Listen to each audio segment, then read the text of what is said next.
عزیزان گرامی، شب قدر، شب قدر کی بہت زیادہ اہمیت اور فضیلت ہے خدا کے نزدیک۔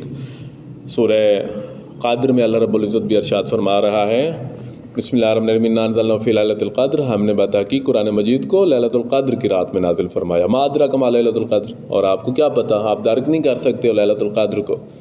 ما ادراک ما لیلۃ القدر خیر من الف شہر، لیلۃ القدر ہزارہاں راتوں سے افضل اور بہتر ہے۔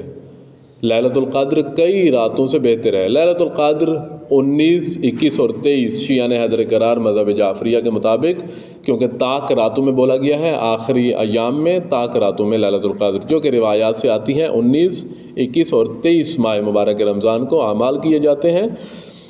تو ان اعمال میں غسل سب سے پہلے ہے، بہت زیادہ اہمیت ہے، سب نوجوانوں کو چاہیے بڑھ چڑھ کر ان اعمال میں 19، 21 اور 23 کی راتوں میں، کیونکہ روحوں نے نازل ہونا ہوتا ہے، ملک نے نازل ہونا ہوتا ہے، انسان کے لیے سال بھر کر رزق کی تقسیمی ہوتی ہے اور گناہوں سے مغفرت ہے۔ سب سے پہلے علامہ مجلسی علیہ رحمہ فرماتے ہیں کہ انسان جو ہے نا غسل کرے۔ غسل کرنا یعنی کہ یہ شب قدر کے اعمال میں سے پہلا عمل ہے۔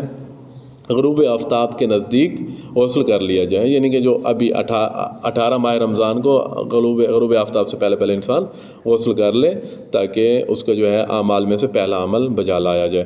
اس کے بعد دوسرے نمبر پر ہے نماز، 2 رکعت نماز بجا لائے۔ 2 رکعت نماز انسان جب بجا لائے گا، اس کی ہر رکعت میں سورہ حمد کے بعد 7 مرتبہ سورہ توحید پڑھے گا۔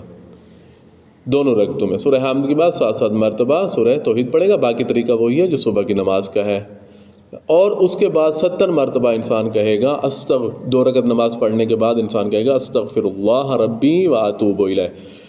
رسالت مآب صلی اللہ علیہ وآلہ وسلم کا ارشاد گرامی ہے کہ جو شخص استغفر اللہ ربی واتوب الیہ شب قدر میں پڑھ لیتا ہے 70 مرتبہ، وہ اپنی جگہ سے ابھی اٹھا نہیں ہوا ہوتا، ابھی اپنی جگہ سے اٹھ کر کہیں نہیں جاتا، اللہ رب العزت کو اس کے سارے گناہ معاف کر دیتا ہے۔ اس کے بعد 100 مرتبہ کہے گا استغفر اللہ ربی واتوب الیہ، یعنی 70 مرتبہ کے بعد پھر کہے گا 100 مرتبہ استغفر اللہ ربی واتوب الیہ، پھر 100 مرتبہ کہے گا اللہم لعن قتلۃ امیر المؤمنین، مولا امیر کائنات علیہ السلام کے قاتل پہ 100 مرتبہ لعنت کرنی ہے۔ یہ آپ اردو میں بھی کر سکتے ہیں، جو بھی آپ کی زبان ہے، عربی آتی ہے تو عربی میں، نہیں تو اردو میں بھی کی جا سکتی ہے، جو بھی آپ کی زبان ہے اس میں آپ لعنت کر سکتے ہیں ملعون پہ بے شمار۔ اس کے بعد انسان قرآن مجید کو کھول کر سامنے رکھے اور کہے گا اللہم انی اسألک بکتابک المنزل وما فیہ وفیہ اسمک الاکبر۔ یہ 100 مرتبہ ورد قرآن مجید کو سامنے رکھ کر کھول کر یہ ورد کرنا ہے اور یہ دعا پڑھنی ہے۔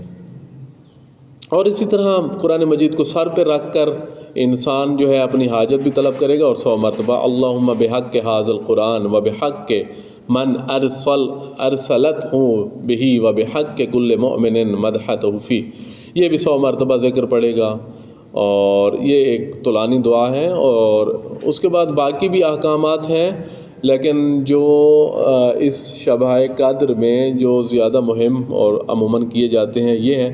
اس کے بعد باقی دعائیں بھی انسان پڑھے، نماز شب انشاءاللہ العزیز اس کو انجام دیں اور سحری تک شب داری کریں۔